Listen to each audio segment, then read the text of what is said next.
Good morning, ka-coffee, Luzon, Visayas at Mindanao. Oy! Nagkakabulgara na ngayon ha, nagkakabulilyasuhan na itong mga sangkot sa mga anumanlyang flood control projects. Thank you kay Presidente Bongbong Marcos dahil binuksan niya itong Pandora's Box. Ayan o. Nagkakalabasan na. Kaya ngayon, kanya-kanyang turo na. Nagkakaturuan na. At ang masaklap, yung walang kasalanan, yun ang tinuturo. Halimbawa, ang DBM. May ilang mambabatas at sinundan naman ng ilang netizens ang mga mata nakaturo sa DBM, sa Department of Budget and Management. Bakit ang DBM ang sisisihin nyo? Kasi yun daw ang nagre-release ng pondo. Naku po, dyan kayo nagkakamali. Ang sisihin ninyo yung implementing agency. Halimbawa, itong mga flood control projects na yan, sino nag-i-implement yan? Trabaho yan ng DPWH. Nang hingi sila ng pondo sa gobyerno, dumaan sa DBM yan, nasuri nila yan, at ang assumption ng DBM dyan, nabusisi na ng DBM yan, ng DPWH yan, bago nila na ipasa. Excuse me. Bakit ngayon? Nagkaloko-loko na, nagkaletse-letse na, itinadawit ninyo ang DBM. May kasalanan daw ang DBM dyan, bakit nag-release ng budget para sa mga maanumalyang flood control project? Ay, wait. Hindi natin alam, kasalanan pala ng DBM na dahil dapat DBM pala ang mag-double check kung tama yung implementasyon ng DPWH. Halimbawa may ginagawang tulay, ay dapat pala DBM puntahan niya yan. Dapat magdala siya ng engineer, i-check niya, uy, substandard yung bakal, ganun ba yun? Sa dinami-dami ng proyekto na hinihingian ng pondo ng gobyerno, imagine mo yan ha, lahat ng government agencies humihingi ng pondo at dumadaan sa DBM. Sa tingin ninyo,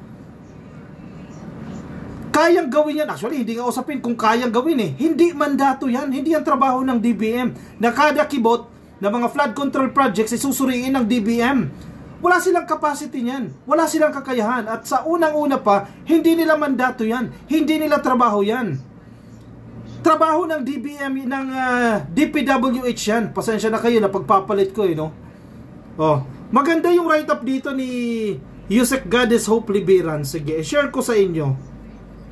Maganda yung explanation niya dito ni Undersecretary Goddess Hope Libira, no, ng DBM. Ito para maliwanagan tayo. Real talk tayo ha, wag tayo dun sa fake news. O sige. Ito, pasyalan nyo po yung Facebook page ni Yusek Hope Libiran. Yusek Goddess Hope Libiran. Yan, linawin natin.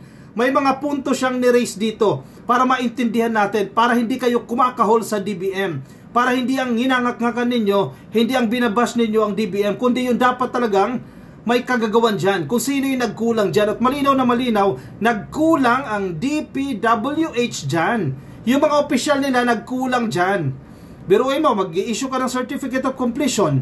Hindi mo in-inspect yung lugar kung tapos na ba talaga yung project na yan. O kahit ghost project, sige, in-issuean nyo ng certification yan. So paano naging kasalanan ng DBM yan? Diba? Habulin natin yung dapat. Kung sino yung may pananagutan dyan, kung sino yung accountable sa programang yan, yan ang habulin natin. Bakit DBM ang kakahulan ninyo? Itong mga congressman pa, ibang mga congressman, porket nabubulilyaso kayo dyan, ang kahul nyo ngayon sa DBM. Akala nyo malilin lang nyo ang DBM, malilin lang nyo ang taong bayan, matalino ang taong bayan, at matalino ang DBM. O, nasasagot kayo. Sige, basahin natin ito. Post ito ni Yusek Goddess Hope Libiran ha. Paglilinaw tungkol sa mga flood control projects sa 2026 NEP o yung National Expenditure Program. Again, yung NEP, yan po yung budget ng wala pang insertion ha. Yung NEP, yan po yung pinasa ng mga government agencies na busisi ng DBM yan at ipinipresenta sa presidente yan. Yan yung tinatawag na President's Budget. NEP, National Expenditure Program. Yan po yung pinapasa sa Kongreso, sa House of Representatives at sa Senado, at yan po yung kanilang dinideliberate. Kapag nadagdag na, yan, insertion na yan. Hindi na po NEP yan. Yung bill na nila yan. Ito po, mga facts, accountability, at ang tunay na trabaho ng DBM. Para maliwanagan tayo ha. 1. Linawin natin ha. Hindi DBM ang gumawa ng flood control projects. Number 1. Bakit yung kakahulan? Sa congressman na kumakahul sa DBM. Bakit DBM ang kakahulan nyo? Siya ba ang gumawa ng flood control project? Kasalanan niya yan? Siya ba ang pumili ng kontraktor? Siya ba ang nag-inspect sa kontraktor kung tama yung kanyang project na ini-implement? Kung tama yung mga bakal na ginagamit, tama yung concrete, tama yung mga slab o kung ano man yan, mga pile sheet na ginagamit? Oh, kaninong project ba yan? Total, nagtuturoan na lang din. Linawin natin kasi may mga natuturo na hindi dapat. Ang mga proyektong yan ay hindi galing sa DBM. Correct. Galing yan sa DPWH na siyang engineering at construction arm ng gobyerno. Bawat sangay ng gobyerno may mandato. Bawat sangay ng gobyerno may tungkulin yan. Ang engineering at construction ng mga public offices, mga gusali, ginagawa po yan ng DBM. At yung mga flood control projects na yan, trabaho po yan ginagawa ng DPWH. Pasensya na kayo, nalilito ko. Trabaho po yan ng DPWH. Kung pangihimasukan ng DBM yung construction at engineering, against the mandate na sila. Taliwas na sila sa mandate. Di ba? Magagalit ang DPWH sa kanila yan. Gets? Kung ano yung mandato ng gobyerno, gawin ninyo yung mandato ninyo. Now, kung nagkamali kayo dyan, sisihin nyo yung gobyerno na may mandato dyan. Bakit kayo nagkamali? Flood control, tapos sisisi mo sa DBM? Unacceptable. Nakasaad ito sa batas. Executive Order number 292. Sila ang may mandato at expertise pagdating sa ganitong klaseng infrastructure. Ang trabaho ng DBM ay iproseso ang budget proposals na isinusumite ng mga ahensya. Wala nakalagay dyan na dapat mag-inspect sila sa mga flood control projects na sandamukal sa buong Pilipinas. By the time natanggap na ito ng DBM, ayos na ang listahan ng projects. Kompleto na sa program at sub-program na pagkakahati. Ang assumption dyan, DPWH, kung magpasa ka sa amin, nabusisin nyo na yan. Kung magre-request ka ng 50 million para sa flood control projects, inaral nyo na yan. Yun yung assumptions dyan. Dapat, alam naman gumawa ng plano, DBM, hindi ba sila mag-implement yan? Sa madaling sabi, ang gumawa ng plano, DPWH. At hihingian nyo yan ng budget sa gobyerno na idadaan sa DBM. So, paano naging kasalanan ng DBM yan? May analogy nga sa post ni Sir Yayam, nabasa ko yung comment Para kang nanay at may anak ka na nanghingi yung anak mo ng 50, pambili daw po ng project sa school. O ikaw na nanay, binigyan mo ng 50. Yung anak, pinansugal. Sino may kasalanan dyan? Yung nanay na nagbigay ng baon dahil kailangan ng anak niya May kailangan bilhin ng project O yung anak na binigyan, nagsinungaling, sabi niya, pambili niya ng project sa school, o baon niya, pambili niya ng pagkain, o kung ano man yan, pero pinansugal niya, sino may kasalanan dyan? Yung anak o yung nanay? Di yung anak. Diba? So, hindi ko maintindihan sa congressman, bakit sinisisi sa DBM yan? Kasi DBM daw po nagbigay ng budget. Sino yung nagproseso ng budget? With the assumption, at may pananagutan din, yung DPWH, na maayos yung programang hinihingian ninyo. Wala pang nagaganap na korupsyon dyan nung hinihingi nila yan. So, paano naging involved ang DBM dyan?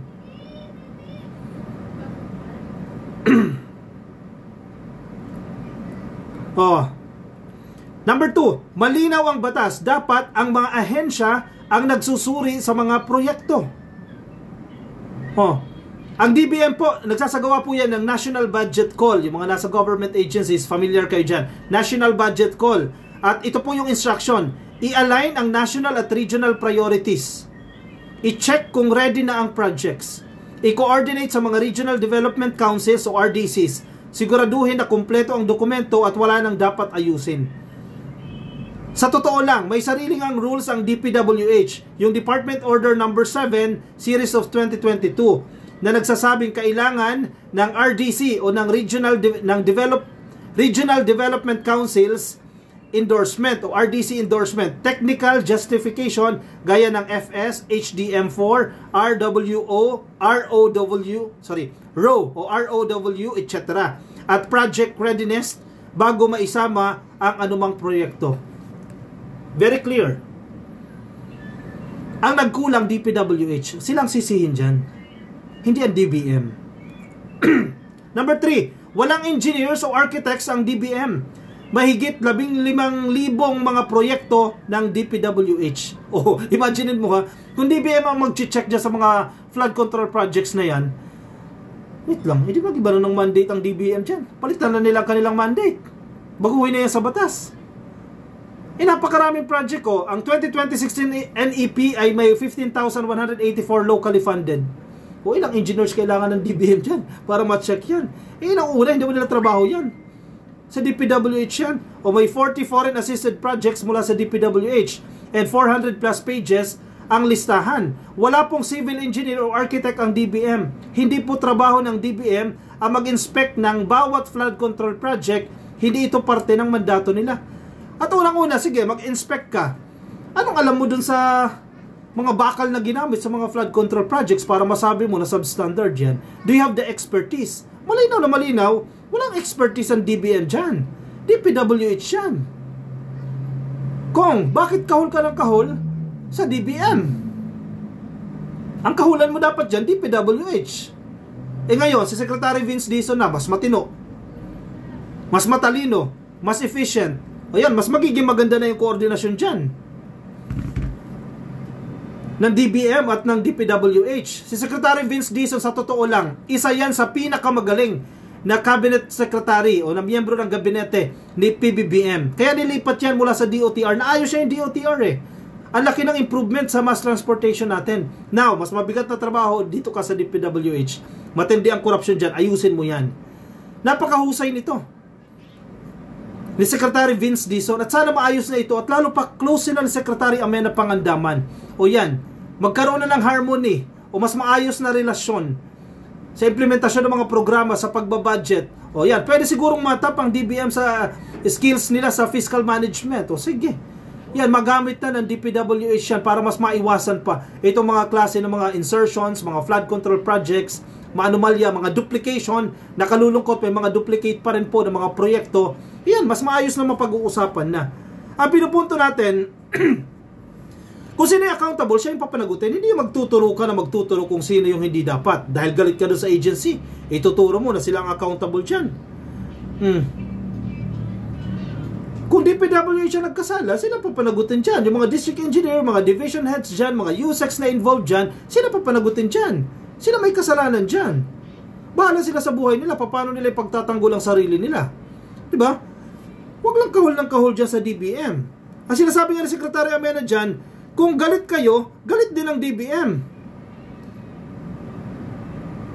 Pero hindi dapat tumigil sa galit doon. Umaksyon na nakabase sa katotohanan, na nakabase sa batas. Sino may pagkukulang dyan? Diba? Sabi pa sa post ni Yusek Gades, no, accountability is non-negotiable pero dapat totoo, hindi base sa haka-haka o ingay lang. Ang problema dyan, may mga congressman na siguro tinatamaan, ayaw nila na ma-direct sa kanila yung focus ng investigasyon, ma-direct sa kanila yung narrative, sila yung pag-usapan ng taong bayan, nagtuturo ng kung sino-sino. Huwag ganun. Diba? Malinaw na malinaw, ang mandato ng DBM ay proseso yung budget. Hindi ibig sabihin na, sige, inspectionin nyo na yan, kailangan yung matiyak na tama yung bakal na dineliver. DPWH yan. O kung may project monitoring office sila yan, sila yan. Kung yung mga tao corrupt, kasalanan ng head yan. Bakit kayo nag-hire ng mga corrupt? O bakit hinahayaan nyo yung mga corrupt dyan? Hindi tanggalin nyo lahat yan, palitan nyo lahat yan. Kung yung proseso ninyo dyan sa DPWH mali o palpak, palitan ninyo. Maglagay kayo ng mga safeguards para hindi na mauulit yung ganyang talamak na korupsyon. Kasi malinaw na meron. At nangyari na naman dyan sa NEP. May mga kasabot kayo mga mambabatas, may mga kasabot kayo mga kontraktor, kaya nagkakaganyan, nagkaletse-letse na. Remember ha, ito ay nangyayari na for the longest time. Hindi lang ngayon ito nangyayari. Matagal na po yung nangyayari. Si Diskaya mismo nagsabi, 2016, yung engagement nila with DPWH. Panahon ni Digong, nag-i-exist na yan, nabayagpag nga yung korupsyon na yan eh. Panahon ni Pinoy, nag-i-exist na yung korupsyon na yan. Ngayon lang, sa panahon ng administrasyon ni PBBM, nabubulgar yung mga korupsyon na yan. Kasi hindi na pwede yan. Diba? Kawawang taong bayan dyan, dapat mabulgar na yan. At mapanagot yung dapat mapanagot. Only this administration na nangyari yan. Hoy, mga DDS, paano nyo pagtatanggol yan? O sige, huwag natin pag-usapan ng politika. Panagutin natin kung sino yung dapat managot. Yan din naman ang hinahabol ni Secretary Vince Dizon. Anong ginawa niya? O yung mga bidding process sa mga upcoming flood control projects, i-stop muna yan. I-check natin tama ba yung ginagawa. Pero hindi ibig sabihin, i-ditch out natin o itigil natin lahat ng flood control projects. Marami na namang magre-reklamo niyan. Binabaha paano ma-address yan, flood control projects? Tatanggalin mo sa budget? Hindi ganun. Kawawa rin ng taong bayan dyan. Ayusin. Yun ayusin. Gamitin yung budget ng tama. Di ba? Dapat bang kumita ang contractor? Definitely. Dapat silang kumita ng tama. Kasi negosyo yan May mga overhead expenses yan May mga binabayaran yan. Namumuhunan din sila dyan. Kailangan nilang kumita. Negosyo yan. Pero wag naman yung sandamukal na gaya ng ginawa ni Diskaya. Biglang yaman, At meron pa mga ghost projects. Unfair naman yan sa taong bayan. Ba? O siya, sige. I-komento ang mga nais ninyong sabihin diyan sa comment section para mabasa po yan ng iba natin mga ka-coffee. Yung mga nasa Facebook, pasuyan na lang please. Like and follow. Yung mga nasa YouTube, subscribe. TikTok, subscribe na rin po kayo. At magkita-kita tayo ka-coffee sa aking susunod na videos. Paalam po sa inyo. Bye-bye.